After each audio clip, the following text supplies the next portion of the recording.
యానా గుహల కథ.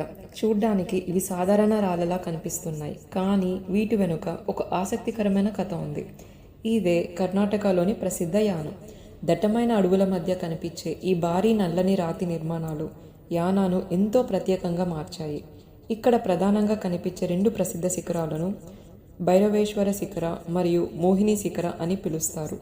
ఇవి సాధారణ కొండలు కావు. లక్షల సంవత్సరాలుగా ప్రకృతి ప్రభావంతో ఏర్పడిన అద్భుతమైన నల్ల సున్నపు రాతి నిర్మాణాలు. కానీ యానాకు ఒక పురాణ కథ కూడా ఉంది.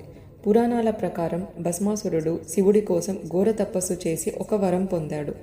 అతను ఎవరి తలపై చేయి పెడితే వారు వెంటనే భస్మమైపోవాలి.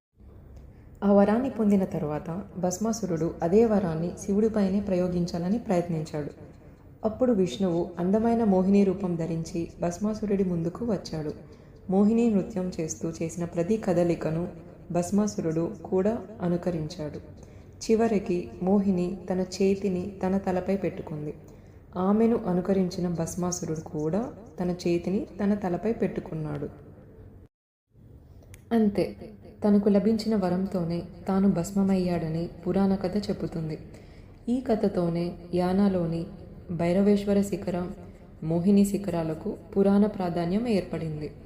ప్రకృతి అందం, అద్భుతమైన రాతి నిర్మాణాలు, పురాణ కథ, ఈ మూడింటిని ఒకే చోట చూడాలంటే యానా నిజంగా ఒక అద్భుతమైన ప్రదేశం.